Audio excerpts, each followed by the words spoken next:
Hello students, I am Suresh Walia and you are watching GATE maths. आज के video lecture में हम डिस्कस करेंगे डेरिवेटिव ऑफ ए फंक्शन। यानी किसी फंक्शन की पावर जब कोई फंक्शन होता है तो उसको किस तरीके से हम डिफरेंशिएट करते हैं। आज के वीडियो लेक्चर में हम इसको डिस्कस करने वाले हैं, ठीक है। तो यहाँ पे कुछ there are certain rules which we have to follow. पहला रूल ये कहता है कि अगर आपको log m raise to the power n कहीं नज़र आए तो जो पावर है वो बाहर आ जाती है और इसका जो रिजल्ट होता है वो होता है n टाइम्स log m। यानी कि जो पावर है m की जो पावर थी वो पावर दोस्तों बाहर आ जाती है, ठीक है। तो log m raise to the power n, power को जैसे ही आप बाहर करोगे तो आपको नज़र आने लगेगा n log m। तो आप यहाँ पे देख रहे हो कि जो पावर थी वो ख़त्म हो चुकी है। सेकंड रूल हमारा ये कहता है कि log m इंटू n, अगर हमारे दो फंक्शन प्रोडक्ट में रखे हुए हों और उनका हमें log लेना हो तो उसका जो रिजल्ट होता है वो होता है log m plus log n, ठीक है। अगर यहाँ पे दो से ज़्यादा क्वांटिटी होगी, यानी कि अगर आपकी क्वांटिटी प्रोडक्ट में रखी हुई है तो वो एडिशन में चली जाएगी, सिंपल। अगर यहाँ पे सपोज करो तीन फैक्टर होते m, n और p होता तो उसका रिजल्ट होता log m plus log n plus log p, ठीक है। और तीसरा हमारा log के अंदर जो फॉर्मूला यूज़ होगा वो होगा log m अपॉन n। अगर हमारे दो फंक्शन कोसेंट में रखे हों, उनका log हमें लेना हो तो उसका रिजल्ट होता है log m minus log n। यानी कि जो आपका डिवीज़न है वो सब्ट्रैक्शन में कन्वर्ट हो जाएगा, चला जाएगा। इसके बाद जो सबसे ज़्यादा इंपॉर्टेंट है that is base change formula. तो बेस चेंज फार्मूला क्या कहता है? बेस चेंज फार्मूला ये कहता है कि भाई log a to the base b, ठीक है। तो फिलहाल आपके लिए यहाँ इतना जानना काफ़ी होगा दोस्तों। तो इसका रिजल्ट होता है log a, यानी कि ऊपर वाला log ऊपर और नीचे वाला log नीचे, और इन दोनों के जो बेस हैं वो एक्सपोनेंशियल बेस हो जाएंगे। तो पूरी कैलकुलस के अंदर जो हम स्टडी करते हैं वो एक्सपोनेंशियल बेस के साथ करते हैं। यानी कि जो log का बेस होता है वो e बेस होता है, एक्सपोनेंशियल बेस होता है। और अगर आपका बेस चेंज होगा, log का बेस अगर चेंज होगा तो वो फिर मेंशन करेगा, जैसा कि यहाँ किया गया log a to the base b। इसको कुछ इस तरीके से पढ़ते हैं log a to the base b। तो जब तक इसका बेस एक्सपोनेंशियल यानी कि e बेस नहीं होगा आप इसको डिफरेंशिएट नहीं कर सकते। तो सबसे पहली बात यह है कि अगर आपका log का बेस अदर देन e है, यानी एक्सपोनेंशियल के अलावा कोई और बेस अगर आपको दिया हुआ है तो first of all you have to convert the base of the logarithm into exponential, यानी एक्सपोनेंशियल में आपको जाना पड़ेगा और उसके बाद आप उसको डिफरेंशिएट करोगे। क्योंकि जितना भी डेरिवेटिव है, जितना भी इंटीग्रल है, सब हमारा एक्सपोनेंशियल बेस के साथ होता है। तो बहुत आसान तरीका है चेंज करने का। जो ऊपर का log है वो ऊपर लिख दीजिए, जो नीचे का log है वो नीचे लिख दीजिए और बेस चेंज कर दीजिए और उसके बाद आप डिफरेंशिएट करेंगे।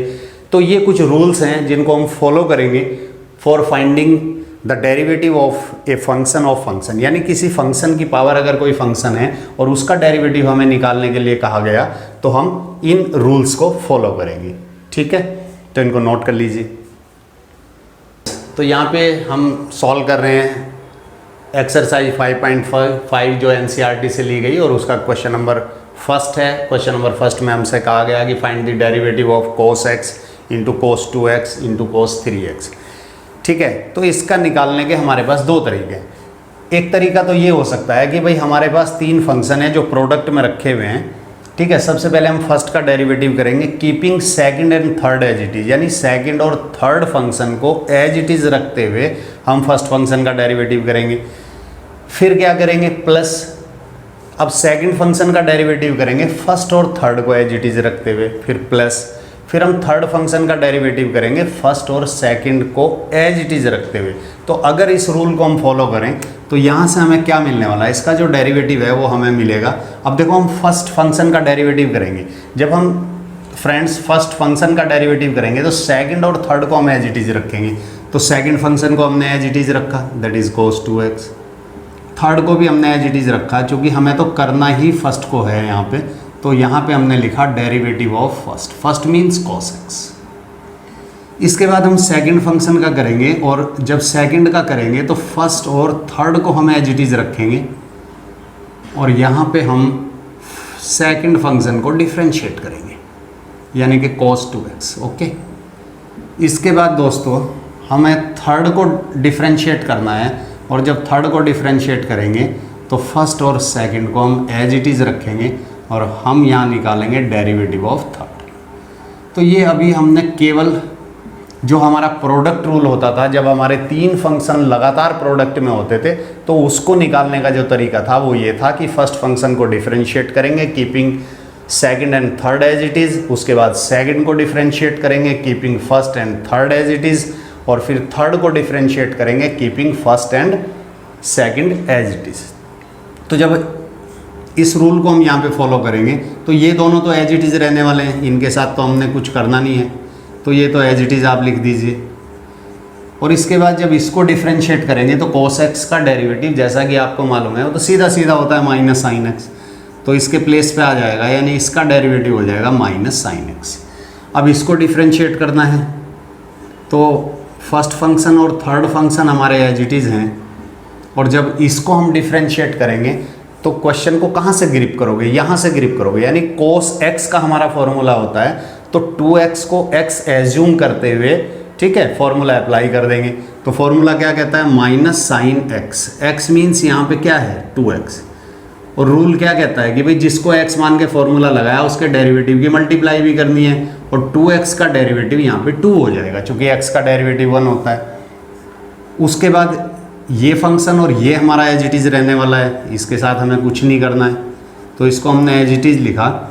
और जब हमने इसको डिफ्रेंशिएट किया तो देखो cos x, इसको x मानना पड़ेगा, यानी 3x को x कंसिडर करते हुए फॉर्मूला जब अप्लाई करोगे तो आपको मिलेगा minus sine x, x means 3x। और रूल ये कहता है कि भाई जिसको x मान के आपने फॉर्मूला अप्लाई किया, यानी कि 3x को x माना गया, तो उसके डेरिवेटिव की मल्टीप्लाई भी करनी है। तो हमारा जो डेरिवेटिव का पोर्शन था वो तो समाप्त हो चुका, ख़त्म हो चुका है। अब इसको बस सिंपलेस्ट वे में लिख रहे हैं। सिंपलेस्ट वे में लिखने का तरीका क्या है कि भाई ये फैक्टर इसके साथ मल्टीप्लाई में और ये इसके साथ, यानी कि तीनों फैक्टर मल्टीप्लाई में, ये पॉजिटिव बट ये निगेटिव है, तो अल्टीमेटली इसका जो रिजल्टेंट साइन आएगा वो तो निगेटिव आएगा, ठीक है। तो इसको लिख दीजिए आप cos 2x into cos 3x into sine x, okay. यहाँ पे ये फैक्टर इसके साथ मल्टीप्लाई में है, फिर ये इसके साथ मल्टीप्लाई में और ये इसके साथ मल्टीप्लाई में है, ठीक है। तो ये पॉजिटिव, ये निगेटिव है बट ये पॉजिटिव है, तो इसका जो रिजल्टेंट साइन आएगा वो तो निगेटिव आएगा। 2 को हमने थोड़ा पहले लिख दिया, और यहाँ पे cos x cos 3x और इंटू साइन 2x। इसके बाद दोस्तों ये फैक्टर इसके साथ मल्टीप्लाई में, ये इसके साथ मल्टीप्लाई में, ये इसके साथ मल्टीप्लाई में, ये पॉजिटिव, ये निगेटिव, ये पॉजिटिव, रिजल्टेंट साइन आपको जो मिलेगा वो निगेटिव मिलेगा। 3 को हम पहले लिख रहे हैं, उसके बाद cos x लिख रहे हैं, फिर cos 2x को लिखा जा रहा है, और फाइनली साइन 3x हमने लिखा। तो ये इसका फाइनल आंसर आ गया। तो एक तरीका ये भी था इस प्रॉब्लम को सॉल्व करने का, इस क्वेश्चन को सॉल्व करने का एक तरीका ये भी था कि हम यहाँ पे प्रोडक्ट रूल यूज़ करें। दूसरा तरीका हमारा क्या है कि जब फंक्शंस हमारे बहुत ही कॉम्प्लेक्स फॉर्म में होते हैं तो हम लॉग की हेल्प लेते हैं। ओके फ्रेंड्स, ये है हमारा क्वेश्चन नंबर 1 एक्सरसाइज 5.5 एनसीईआरटी से जो लिया गया, और यहाँ पे 3 फंक्शन हमारे प्रोडक्ट में रखे हुए हैं और हमसे कहा गया कि भाई इसका डेरिवेटिव फाइंड करो। तो ये फंक्शन किसी के भी इक्वल नहीं है, तो ऐसे में हम क्या करते हैं कि इस फंक्शन को किसी के इक्वल कंसीडर कर लेते हैं। तो हमने मान लिया कि भाई ये फंक्शन हमारा y के इक्वल है, तो y is equal to cos x into cos 2x into cos 3x। हम एक ऐसा वेरिएबल मान लेंगे जो क्वेश्चन के अंदर इन्वॉल्व ना हो। इसको a माना जा सकता है, b माना जा सकता है, c, u, v, w, p, कुछ भी आप मान लो, बस वो वेरिएबल इसके अंदर इन्वॉल्व नहीं होना चाहिए, इसके अंदर नहीं होना चाहिए, ठीक है। अब हम यहाँ पे लॉग की अगर हेल्प लें तो हम यहाँ पे लिखेंगे taking log on both sides, taking log on both sides. और जब दोस्तों हम इसका लॉग लेंगे तो यहाँ से तो लेफ्ट हैंड साइड तो हमें log y दे देगी, क्योंकि y का log तो log y हो जाएगा, और यहाँ पे हमें मिलेगा log of cos x cos 2x cos 3x। और यहाँ पे एक प्रॉपर्टी हम यूज़ करने वाले हैं log m into n into p, यानी 3 फंक्शन हमारे पास रखे हुए हैं जो तीनों के तीनों प्रोडक्ट में है।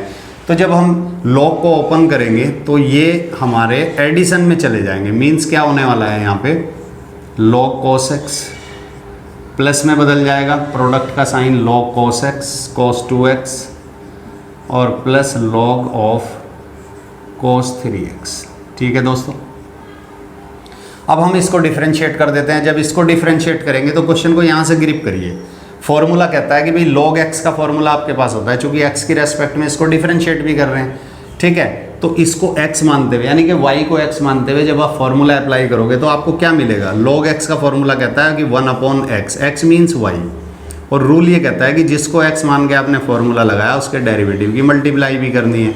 तो हमने y के डेरिवेटिव की मल्टीप्लाई करी। सेम कंसेप्ट यहाँ पे जब लगाएंगे log x की, तो इसको x मानना पड़ेगा। फॉर्मूला कहता है कि भाई 1/x, x means cos x, और जिसको x माना उसके डेरिवेटिव की मल्टीप्लाई करेंगे तो cos x का डेरिवेटिव होता है माइनस साइन x। यहाँ पे फिर से log x, इसको x मानना पड़ेगा, तो इसका रिजल्ट हो जाएगा 1/x, x means cos 2x। फिर cos 2x के डेरिवेटिव की मल्टीप्लाई करेंगे। जब cos 2x के डेरिवेटिव की मल्टीप्लाई करेंगे तो 2x को x मानते हुए करेंगे और उसका रिजल्ट होगा minus sine x, x means 2x, और जिसको x माना, किसको माना, 2x को, तो 2x के जब डेरिवेटिव की मल्टीप्लाई करेंगे तो 2 भी आ जाएगा, तो यहाँ पे 2 भी आ गया। अब लास्ट टर्म को डिफरेंशिएट करना बचता है। जब हम लास्ट टर्म को डिफरेंशिएट करेंगे तो फिर से log x की कंसेप्ट लगाएंगे और वो हमें क्या देगा, 1/x, x means cos 3x। फिर cos 3x के डेरिवेटिव की मल्टीप्लाई करेंगे तो माइनस साइन 3x, और जब 3x के डेरिवेटिव की मल्टीप्लाई करेंगे तो 3 आ जाएगा। ठीक है, थोड़ा सा सिंप्लीफाइड फॉर्म में अगर इसको लिखा जाए तो 1/y dy/dx। ठीक है, यहाँ पे देखो आपको क्या मिल रहा है, साइन अपॉन कॉस, एंगल भी सेम है तो माइनस, मैंने इसको tan x लिख दिया। यहाँ पे साइन अपॉन कॉस आपको नज़र आ रहा है, एंगल भी सेम है, तो ये रिजल्ट आपको दे देगा 2 into tan 2x। Same way में यहाँ पे भी sine upon cos, angle same है, 3 ऊपर रखा हुआ है, तो यहाँ से हमें मिल जाएगा 3 टाइम्स tan 3x। अब देखो क्वेश्चन में क्या था, क्वेश्चन में y नहीं था, तो y कहाँ जाने वाला है, y को तो क्रॉस मल्टीप्लाई आप कर दोगे, y को क्रॉस मल्टीप्लाई करो और ये y यहाँ चला जाएगा आफ्टर क्रॉस मल्टीप्लिकेशन, और यहाँ पे भी y रखा हुआ है, यहाँ पे y तो क्वेश्चन के अंदर था ही नहीं। इसका मतलब y की वैल्यू को वापस रख देंगे इन टर्म्स ऑफ x। तो फाइनली हमें क्या मिलेगा, derivative of y means cos x into cos 2x into cos 3x is equal to, अब ये जो y है जब ये क्रॉस में गया होगा और इसकी वैल्यू हमने डाली होगी तो ये कुछ ऐसा नज़र आएगा, cos x into cos 2x into cos 3x, और बाकी जो भी कुछ ये फैक्टर रखा हुआ है ये आप एज इट इज़ ब्रैकेट में लिख दीजिए। ये हो जाएगा minus tan x minus 2 times tan 2x और minus 3 times tan 3x। Okay, ये हमें मिल जाएगा। अब ट्रिग्नोमेट्रिक फंक्शंस हैं, एक दूसरे के अंदर कन्वर्ट हो जाते हैं, तो हमने जो पहला मेथड यूज़ किया था उसमें रिजल्ट इससे डिफरेंट था, तो इस बात से कोई फ़र्क नहीं पड़ता। अगर हम इस फैक्टर की मल्टीप्लाई इसके अंदर करें और tan को साइन अपॉन कोस में ब्रेक करें और कैंसिल आउट करें तो हम उस रिजल्ट पे वापस पहुंच सकते हैं। तो ये था हमारा क्वेश्चन नंबर 1 एक्सरसाइज 5.5 एनसीईआरटी से। इसके बाद दोस्तों हमारे पास क्वेश्चन नंबर 2 है एक्सरसाइज 5.5 एनसीईआरटी से, और यहाँ पे हमें कहा गया कि find the derivative of under root x minus 1 x minus 2x minus 3x minus 4x minus 5। ये हमारे पास क्वेश्चन है। इसका करने का एक तरीका तो ये है कि भाई अंडर रूट के अंदर वाली पूरी चीज़ को, यानी कि पूरे मटेरियल को, पूरे फंक्शन को x मान लिया जाए और अंडर रूट x की कंसेप्ट लगा दी जाए। अंडर रूट x का डेरिवेटिव जैसा कि आपको पता है क्या देगा, 1/2 रूट x देगा। ठीक है, फिर जिसको x मान के फॉर्मूला लगाएंगे उसके डेरिवेटिव की मल्टीप्लाई करेंगे। तो जब मल्टीप्लाई करेंगे तो कोसेंट रूल अप्लाई करेंगे। कोसेंट रूल के अंदर प्रोडक्ट रूल फिर से एप्लीकेबल हो जाएगा, यानी कि क्वेश्चन हमारा काफ़ी लेंदी हो जाएगा। तो उसको रिड्यूस करने के लिए हमने क्या किया कि इसको हमने y मान लिया। तो let y is equal to, ठीक है, अब जो ये आपका अंडर रूट लगा हुआ है, हम इसको क्या कर सकते हैं कि इसको इसकी पावर बना सकते हैं। और जब हम इसको पावर में कन्वर्ट करेंगे, जैसा कि आपको पता है कि अंडर रूट यानी कि जो रेडिकल है जिसको हम अंडर रूट कह रहे हैं यहाँ पे, उसका मतलब ये होता है कि भाई जो भी क्वांटिटी अंडर द रूट लिखी हुई है उसकी पावर को वो हाफ कर देता है। इसके बारे में ऑलरेडी आपको बहुत अच्छे से मालूम है। तो हमने क्या किया कि इस रेडिकल को हटाया यानी अंडर रूट को हटाया और इसकी पावर को हाफ कर दिया। अब कॉम्प्लेक्स फंक्शन है यानी कि कॉम्प्लिकेटेड फंक्शन है, इनको इजी करने का जो तरीका है हमारे पास वो लॉग वाला तरीका है। तो taking log on both side, जब हम दोनों साइड का लॉग लेंगे तो यहाँ से हमें मिलेगा लॉग y। अब देखो दोस्तों, मैं यहाँ पे डायरेक्ट लिख रहा हूँ, यहाँ लॉग लगेगा, यहाँ पे भी लॉग लग जाएगा, लॉग m की पावर n नज़र आएगा आपको। अगर पूरे ब्रैकेट के अंदर वाले मटेरियल को m मान लिया जाए तो m की पावर n नज़र आएगा। और लॉग m की पावर n आपको क्या कहता है कि भाई पावर को बाहर कर दो। ओके, पावर को बाहर कर दो। तो हम डायरेक्ट अप्लाई कर रहे हैं यहाँ पे, तो पावर आपकी बाहर आ जाएगी और अब बचेगा आपका log of x minus 1 x minus 2 divided by x minus 3 x minus 4 into x minus 5। ये आपको मिला, ठीक है। हमने किया क्या यहाँ पे कि भाई इस फंक्शन को y मान लिया गया, रेडिकल को हटाया, उसकी पावर को हाफ किया गया और फिर दोनों तरफ का जब log लिया गया तो log लेने का मतलब क्या है भाई, यहाँ पे भी log लगा दीजिए, यहाँ पे भी log लगा दीजिए। तो लेफ्ट हैंड साइड तो आपको log y as it is, और यहाँ पे log m की पावर, अगर ब्रैकेट के अंदर वाली चीज़ को आप m कंसीडर करो तो m की पावर n नज़र आएगा। तो log m की पावर n क्या कहता है कि जो पावर है वो आपकी बाहर आ जाती है। अब देखो यहाँ पे पावर के अंदर कोई भी फंक्शन नहीं है, तो जब नहीं है, अब यहाँ पे अगर हम बहुत ध्यान से देख रहे हैं, थोड़ा सा और सिंप्लीफाइड अगर इसको किया जाए तो ये अगर इसको थोड़ी देर के लिए m मान लिया जाए, इसको n मान लिया जाए, तो log m अपॉन n जैसा नज़र आएगा। और जब हम यहाँ पे log की प्रॉपर्टी को यूज़ करेंगे तो लेफ्ट हैंड साइड आपकी एज इट इज़ है log y और ये 1/2, ये हमें दे देगा log m अपॉन n। तो m का मतलब न्यूमरेटर है, तो ये रहा हमारा log m, फिर माइनस log n, n का मतलब डिनोमिनेटर, जो क्वांटिटी डिनोमिनेटर में लिखी हुई है उसको अपन यहाँ पे लिख देंगे। तो ये हम log की प्रॉपर्टी को यहाँ पे यूज़ कर रहे हैं ताकि हमारा फंक्शन सिंपल हो जाए। चलिए इसके बाद थोड़ा सा और आगे बढ़ा देते हैं। अब ये हो गया हमारा log y is equal to 1/2। अब यहाँ पे देखिए आप, log अगर इसको थोड़ी देर के लिए m कंसीडर कर दिया जाए और इसको n मान लिया जाए, जो ब्रैकेट के अंदर वाली चीज़ है अगर उसको m और इस ब्रैकेट के अंदर वाली चीज़ को अगर n कहा जाए तो आपको कैसा नज़र आएगा, log m इंटू n जैसा नज़र आएगा। और log m इंटू n क्या कहता है, log m plus log n कहता है। तो जब हमने इसको ओपन किया तो इसने हमें दिया log m plus log n, ठीक है, ये यहाँ से मिला। इसके बाद यहाँ पे भी सेम कंसेप्ट हम यूज़ करने वाले हैं, log m into n into p। तो log m plus log n plus log p हमें देगा जब हम इसको ओपन करेंगे, बट बाहर माइनस रखा हुआ है। तो इसका बहुत इम्पोर्टेंट है, इम्पोर्टेंस है यहाँ पे कि अंदर के जो साइन है वो निगेटिव कर देगा ये। तो यहाँ से अब हमें क्या मिलेगा, यहाँ से मिलेगा log m, ये रहा m, फिर प्लस का साइन आने वाला था लेकिन इसकी वजह से निगेटिव हो जाएगा, और minus log n, n means x minus 4, फिर प्लस log p आएगा और उस बाहर वाले माइनस की वजह से निगेटिव हो जाएगा। इसके बाद देखो जितना सिंप्लीफाइड हम इसको कर सकते थे हमने कर दिया। इसके बाद हम क्या करेंगे कि इसको डिफरेंशिएट कर देते हैं with respect to x, both side, किसी एक साइड को नहीं, दोनों साइड को हमने डिफरेंशिएट किया। तो log y का अब तक आपको याद हो चुका होना चाहिए, तो log y का यानी कि फॉर्मूला हमारा log x का होता है, तो y को x मानते हुए हम फॉर्मूला अप्लाई करेंगे। तो log x का डेरिवेटिव क्या होता है, 1/x, और रूल ये कहता है कि भाई जिसको x मान के आपने फॉर्मूला अप्लाई किया उसके डेरिवेटिव की मल्टीप्लाई भी करनी है। तो यहाँ से हमारे को मिल जाएगा 1/y और y का मिलेगा dy/dx, चूँकि y का डेरिवेटिव की मल्टीप्लाई भी करनी थी। 1/2 चूँकि कांस्टेंट है, मल्टीप्लाई में तो एज इट इज़ रहेगा। इसको x मानते हुए करेंगे, चूँकि x तो नहीं है, ये तो x-1 है, तो फॉर्मूला कहता है log x। ठीक है, तो log x का फॉर्मूला क्या कहता है? 1/x कहता है। तो ये हो जाएगा 1/x मीन्स x-1, और जब इसके डेरिवेटिव की मल्टीप्लाई करेंगे, यानी x-1 के डेरिवेटिव की यहाँ मल्टीप्लाई करेंगे, ये तो रूल कहता है ना कि भाई जिसको x मान के फॉर्मूला अप्लाई किया उसके डेरिवेटिव की मल्टीप्लाई भी करनी है। तो यहाँ पे x का डेरिवेटिव 1 हो जाएगा और 1 का 0, यानी इस फैक्टर का जो डेरिवेटिव ओवरऑल हमें मिलेगा वो 1 मिलेगा, और 1 की मल्टीप्लाई का इस फैक्टर के ऊपर कोई फर्क नहीं पड़ेगा। तो आप चाहे मेंशन करो चाहे ना करो, कोई फर्क पड़ने वाला नहीं है।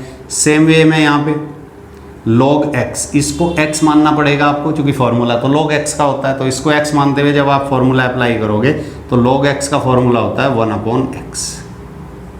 ठीक है, फिर इसके डेरिवेटिव की मल्टीप्लाई भी करनी थी, तो फिर से वही बात है, x का 1 और 2 का 0 हो जाएगा। तो यानी कि इसका जो डेरिवेटिव हमें मिलेगा x-2 का, वो तो 1 मिलेगा, और 1 की मल्टीप्लाई का इस पर चूँकि कोई फ़र्क नहीं पड़ेगा, इसलिए आप लिखो या मत लिखो, कोई फ़र्क नहीं पड़ने वाला।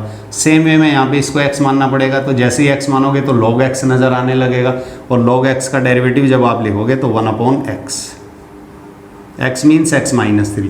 फिर इसके डेरिवेटिव की मल्टीप्लाई भी करेंगे, जो फिर से 1 आएगी। आगे चलते हैं, यहाँ पे इसको x मानना पड़ेगा। जब इसको x माना गया तो log x का फॉर्मूला हमें देता है 1/x, और इसके डेरिवेटिव की मल्टीप्लाई भी करनी है जो हमें 1 देगी, कोई फ़र्क पड़ने वाला नहीं है 1 की मल्टीप्लाई का। और लास्ट टर्म को जब हम डिफ्रेंशिएट कर रहे हैं तो वहाँ से इसको फिर से x मानना पड़ेगा, तो log x हमें देगा 1/x, और जब इसके डेरिवेटिव की मल्टीप्लाई करेंगे तो फिर से 1 आ जाएगा, जो कोई फ़र्क नहीं डालेगा। तो ये हमारा आ गया। अब देखो क्वेश्चन के अंदर y नहीं था, y तो हमने अपनी मर्जी से इंट्रोड्यूस किया था, तो ये y कहाँ जाने वाला है? क्रॉस मल्टीप्लाई में जाने वाला है। y को क्रॉस मल्टीप्लाई में डाल दीजिए, और यहाँ भी, और जो ये y उधर क्रॉस मल्टीप्लाई में जा रहा, दोनों तरफ इसकी वैल्यू लिख दीजिए। तो फाइनल आंसर आपको क्या मिलता हुआ नज़र आएगा? फाइनल आंसर आपको कुछ इस तरीके से मिलता हुआ नज़र आएगा कि भाई डेरिवेटिव ऑफ, अब देखो y की जगह मैं इतना लिख के छोड़ रहा हूँ, यहाँ पे ये कुछ न्यूमरेटर रखा हुआ है, दैट इज़ x-1, ये x-2 का ब्रैकेट है, डिनोमिनेटर में x-3, x-4, x-5, और जो y आपने क्रॉस मल्टीप्लाई किया उसकी भी वैल्यू डाल दीजिए। उसकी वैल्यू ये रही आपकी अंडर रूट के अंदर, समझ लो अंडर रूट के अंदर है, और बाकी एज इट इज़ आपने कॉपी कर देना है। ये रिजल्ट एज इट इज़ यहाँ पे आपने कॉपी कर देना है। ठीक है, ये जो रिजल्ट है आपका ये वाला, देखो ये वाला, ये एज इट इज़ आपका यहाँ पे पेस्ट कर देना आप इसको, और ये आपका फाइनल आंसर आ जाएगा। तो ये हमने देखा इस क्वेश्चन के अंदर कि एक कॉम्प्लेक्स फंक्शन हमारे पास था, और उसको हमने log की हेल्प से किस तरीके से बहुत आसान बना लिया। सबसे पहले हमने क्या किया कि इसको y के इक्वल मान लिया, क्योंकि ये वैल्यू किसी के इक्वल नहीं दी हुई थी, इसको हमें डिफरेंशिएट करना था, और हमने इस रेडिकल को हटाया, जो ये अंडर रूट आपको नज़र आ रहा है।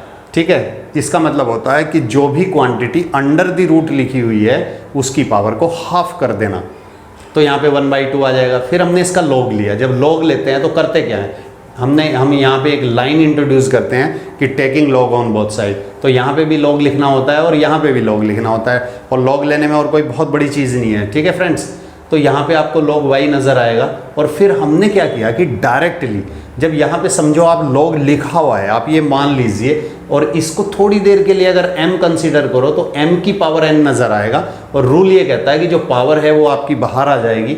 मैंने पावर को डायरेक्टली बाहर लिखा, और बचा क्या, log। यहाँ पे log लिखा हुआ था, अंडरस्टूड है, और ये पूरा का पूरा आपका m था।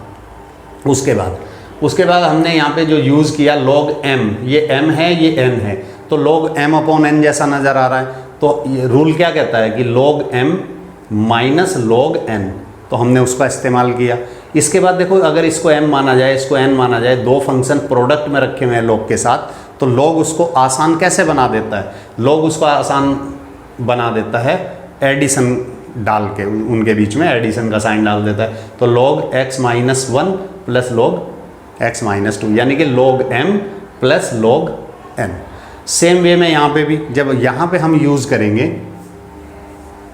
अब देखो यहाँ पे इसको अगर m माना जाए, इसको n माना जाए, इसको p माना जाए, तो log m into n into p, यानी कि 3 फंक्शन हमारे पास हैं जो प्रोडक्ट में रखे हुए हैं। ओपन करने का तरीका क्या होगा कि log m plus log n plus log p, लेकिन ये जो माइनस बाहर रखा हुआ है ना, ये उन प्लस के साइन को निगेटिव में कन्वर्ट करेगा। तो यहाँ से हमें क्या मिलेगा, log x माइनस 3, ठीक है, वो जो प्लस का साइन आने वाला था उसको इसने निगेटिव में बदला, log x माइनस 4, फिर से प्लस के साइन को बाहर वाले माइनस ने निगेटिव में कन्वर्ट किया, log x माइनस 5, ठीक है। अब जितना सिंप्लीफाइड हम कर सकते थे वो हमने किया। इसके बाद हमने क्या किया कि बोथ साइड इसका डेरिवेटिव निकाला विद रेस्पेक्ट टू x। तो log y का डेरिवेटिव हो जाएगा 1/y और y का dy/dx। 1/2 चूंकि स्केलर है और मल्टीप्लाई में एज इट इज रहेगा। इसका जब करेंगे तो log x, इसको x मानते हुए करेंगे, और log x का डेरिवेटिव दोस्तों होता है 1/x। रूल ये कहता है कि भाई जिसको x मान के किया, अब देखो ये x तो नहीं था ना, ये तो x माइनस 1 था, तो इसके डेरिवेटिव की मल्टीप्लाई भी करनी है। जब इसका डेरिवेटिव अपने दिमाग में सोचो क्या है, x का 1 हो जाएगा, 1 का 0 हो जाएगा, यानी कि इसका रिजल्टेंट डेरिवेटिव आपको 1 मिलेगा, और 1 की मल्टीप्लाई का इस फैक्टर के ऊपर कोई भी फर्क नहीं पड़ेगा। और सेम कंसेप्ट इसके साथ, इसके साथ और इसके साथ, और फाइनली इस टर्म के साथ भी जब हमने अप्लाई की तो सब ने क्या दिया, 1/x 1/x 1/x 1/x और फाइनली 1/x। चूंकि इनके सबके डेरिवेटिव 1 आएंगे और 1 की मल्टीप्लाई का कोई फर्क नहीं पड़ेगा। अब क्वेश्चन के अंदर y कहीं पे भी नहीं था, तो y हमने अपनी मर्जी से इंट्रोड्यूस किया था, तो इसका मतलब क्या है कि y को फाइनल आंसर से हमें एलिमिनेट करना पड़ेगा, यानी कि y की वैल्यू हमें रखनी पड़ेगी इन टर्म्स ऑफ x।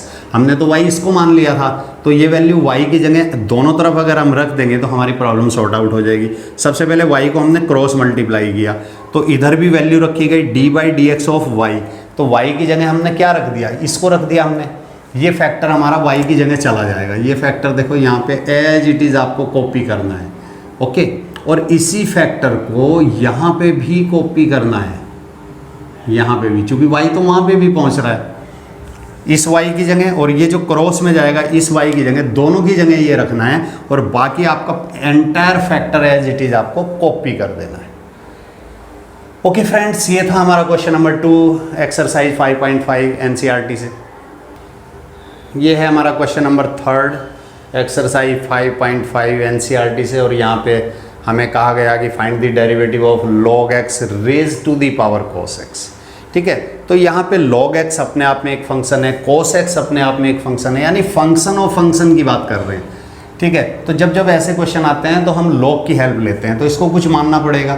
तो हमने क्या किया कि इसको y मान लिया कि let y is equal to log of x raise to the power cos x।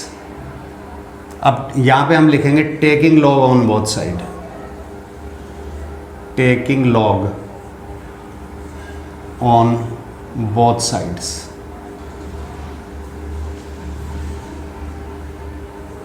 और जब यहाँ पे log लिया गया, तो log लेने का मतलब क्या है कि भाई यहाँ पे आप log लिख दीजिए, बस यहाँ पे भी log लिख दीजिए, तो log of log x raise to the power cos x। अगर थोड़ी देर के लिए इसको m मान लें और इसको n मान लें, तो आपको कुछ ऐसा नज़र आएगा log m raise to the power n। तो जब इसको ओपन करेंगे तो ओपन कैसे करोगे, जो पावर है वो आपकी बाहर आ जाएगी, ये means log y is equal to cos x into log of log x।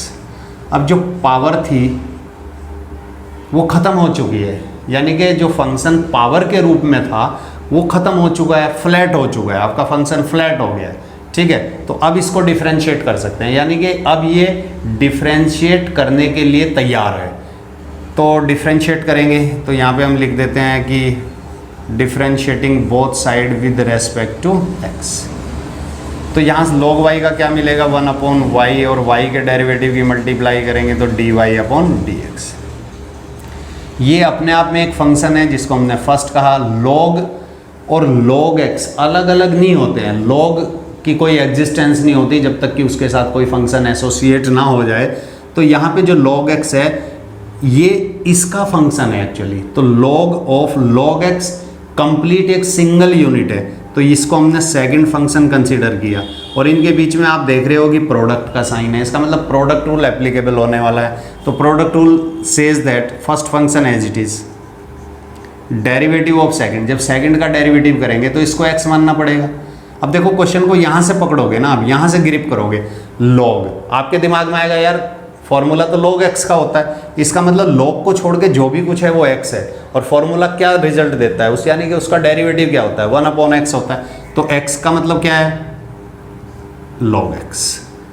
तो ये हुआ आपका, इसको x मानते हुए आपने फॉर्मूला लगाया, और जिसको x माना उसके डेरिवेटिव की मल्टीप्लाई करेंगे। अब x किसको माना था आपने log x को, तो log x के डेरिवेटिव की मल्टीप्लाई करी, वो क्या देगा आपको 1/x देगा, plus second as it is. अब सेकंड फंक्शन को आपने एज इट इज लिखा, और डेरिवेटिव ऑफ फर्स्ट, तो जब फर्स्ट का डेरिवेटिव करोगे तो सीधा सीधा फॉर्मूला होता है cos x का क्या होता है माइनस साइन x होता है, तो माइनस साइन x। ओके, अब ये एंटायरली एक ही फंक्शन है, log अलग और log x अलग नहीं होता, ध्यान देना, ठीक है। तो ये फंक्शन इसके साथ मल्टीप्लाई में रखा हुआ है, तो इस माइनस का इफेक्ट इस साइन के ऊपर होगा। तो जब यहाँ पे आप लिखोगे, लेफ्ट हैंड साइड आपको देगी 1/y dy/dx is equal to, यहाँ से आपको मिलता हुआ नज़र आ रहा है cos x upon x times log x। मैंने मल्टीप्लाई कर ली इन दोनों फैक्टर्स की, ठीक है। गलती स्टूडेंट से क्या हो जाती है कि इसकी मल्टीप्लाई इसमें कर बैठता है, ऐसा नहीं करना है आपको, ये गलत हो जाएगा, क्योंकि ये एक अलग फंक्शन है, x एक अलग फंक्शन है, तो हमने इसलिए x को पहले लिखा, और इस निगेटिव की वजह से ये पॉजिटिव निगेटिव में बदलेगा, ये निगेटिव में बदला, और साइन x को हमने पहले लिखा, तो ये है आपका sine x into log of log x, log of log x। Okay friends, अब y कहाँ जाने वाला है, y तो क्रॉस मल्टीप्लाई में जाने वाला है, y क्रॉस में चला जाएगा, और चूंकि y क्वेश्चन के अंदर नहीं था, y तो हमने इस फंक्शन को मान लिया था, तो दोनों तरफ y की वैल्यू भी रख देंगे। तो finally we can say that the derivative of y means what, log x raise to the power cos x। y की वैल्यू रखी जा रही है और कुछ नहीं कर रहे हैं, y जब क्रॉस में गया और उसकी वैल्यू को डाला गया, तो उसकी वैल्यू है log x raise to the power cos x, और जो बचा हुआ फंक्शन है वो तो आपका एज इट इज लिखा जाएगा, बस हमें कॉपी करना है इसको। तो ये आपका आ जाएगा cos x upon x times log x minus sine x into log of log x। तो ये फ्रेंड्स हमारा था क्वेश्चन नंबर 3 एक्सरसाइज 5.5 एनसीईआरटी से। Okay friends, this is the question number 4 exercise 5.5 NCERT से, और इस क्वेश्चन में हमसे कहा गया कि find the derivative of x raise to the power x minus 2 raise to the power sine x। ये बहुत इंपॉर्टेंट क्वेश्चन है, ऐसे क्वेश्चन अक्सर आप सीबीएसई बोर्ड अपने एनुअल एग्जामिनेशन में पूछता है। तब इसको कुछ मान लेते हैं, let y is equal to, अब देखो log के अंदर कोई भी हमारे पास ऐसा फॉर्मूला नहीं है जिनके बीच में माइनस हो, या तो log m की पावर n है, या log m इंटू n है, या log m अपॉन n है, ठीक है। तो हमने क्या किया कि इसको हमने a मान लिया और इस फैक्टर को हमने b मान लिया, ठीक है। तो हमने यहाँ पे मेंशन कर दिया कि where a is equal to x raise to the power x and b is equal to 2 raise to the power sine x, ठीक है दोस्तों। अब हम इसको डिफरेंशिएट कर देते हैं। जब हम इसको डिफरेंशिएट करेंगे with respect to x, differentiating with respect to x, तो y का डेरिवेटिव हमें क्या मिलेगा dy अपॉन डी एक्स। यहाँ पर कर देते हैं, तो यहाँ से हमें मिल जाएगा dy upon d x. a का डेरिवेटिव, a चूँकि फंक्शन ऑफ x है, देखो a हमने किसको माना है x की पावर x को, तो यहाँ से हमें मिलेगा डी अपॉन डी एक्स, और माइनस b का डेरिवेटिव हो जाएगा d b upon d x, because b is also function of x 2 raise to the power sine x। और इस इक्वेशन को हमने मान लिया से इक्वेशन नंबर a। अब हमारा सिंपल सा टारगेट ये है कि हम डी अपॉन डी एक्स निकालें, d b upon d x निकालें, और उन वैल्यूज़ को इस इक्वेशन के अंदर सब्स्टिट्यूट करें। तो सबसे पहले हमने क्या किया कि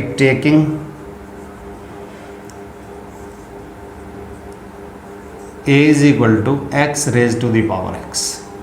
फिर दोनों तरफ का log लेंगे तो taking log on both side, left hand side से हमें मिलेगा log a और राइट हैंड साइड से हमें मिलेगा log of x raise to the power x। Same concept यहाँ पे यूज़ करेंगे कि भाई log m की पावर n अगर हो तो पावर आपकी बाहर आ जाएगी और it can be written as x times log x। अब इसको जब डिफ्रेंशिएट करेंगे, differentiating with respect to x, तो यहाँ से हमें मिलेगा जैसे log y का हम डेरिवेटिव निकालते थे 1/y into d y upon d x, in the same way यहाँ से हमें मिलेगा 1/a और a के डेरिवेटिव की मल्टीप्लाई करेंगे that is d upon d x. यहाँ पे प्रोडक्ट रूल अप्लाई हो जाएगा, this is the first function, this is the second function. तो rule says that first function as it is derivative of second plus second as it is और derivative of first. जब first का derivative करेंगे वो 1 आएगा, कोई फ़र्क नहीं पड़ेगा, यहाँ पे x कैंसिल हो जाएगा और a हमारा क्रॉस मल्टीप्लाई में चला जाएगा, तब finally d upon d x की वैल्यू यहाँ से मिल जाएगी दोस्तों। a क्रॉस में चला जाएगा, मैं a की वैल्यू को भी डाल देता हूँ साथ साथ, that is x raise to the power x और यहाँ से मुझे 1 मिला और प्लस log x। ओके, ये मुझे मिला, मैंने इसको कहा इक्वेशन नंबर 1। अब b की भी बात कर लेते हैं, taking b is equal to 2 raise to the power sine x। अब देखो यहाँ दो तरीके आपके पास हैं, आप log भी ले सकते हो और डायरेक्टली a की पावर x का फॉर्मूला भी लगा सकते हो, क्योंकि डेरिवेटिव ऑफ a की पावर x क्या होता है, जहाँ a कोई रियल पॉजिटिव कांस्टेंट होता है, a की power x into log a। और जब हमने इसको इस्तेमाल किया तो इसको डिफ्रेंशिएट कर देते हैं both side with respect to x, differentiating with respect to x, तो b का डेरिवेटिव दोस्तों db अपॉन डी एक्स हो जाएगा और यहाँ से हमें मिलेगा 2 की पावर साइन x यानी a की power x into log a। और रूल ये कहता है कि भाई जिसको x मान के आपने फॉर्मूला लगाया उसके डेरिवेटिव की मल्टीप्लाई भी करनी है। जो साइन x का डेरिवेटिव है वो cos x होता है, तो ये cos x हो जाएगा। अब दोनों वैल्यूज़ को उठा के जब यहाँ रखा जाएगा तो फाइनली हम कह सकते हैं कि therefore d by d x of y means x raise to the power x minus 2 raise to the power sine x is equal to d upon d x की वैल्यू कितनी है भाई, d अपॉन डी एक्स की value ये रही, as it is इसको paste करना है आपको, x raise to the power x raise to the power x into 1 plus log x। बीच में माइनस का साइन है तो आप भी माइनस लगा दीजिए और उसके बाद db अपॉन डी एक्स की वैल्यू लिख दीजिए 2 raise to the power sine x into, आप चाहो तो कांस्टेंट को पहले लिख सकते हो, बाद में लिख सकते हो, सभी फैक्टर प्रोडक्ट में रखे हुए हैं, कोई फ़र्क ही नहीं पड़ेगा। ठीक है, तो यहाँ पे हमने क्या किया कि इस a के अंदर, इस इक्वेशन a के अंदर d upon D A D x और db अपॉन डी एक्स की वैल्यू को सब्स्टिट्यूट कर दिया, जिससे कि हमें फाइनल आंसर मिला। ठीक है, तो ये था आपका क्वेश्चन नंबर 4 एक्सरसाइज 5.5 NCERT से।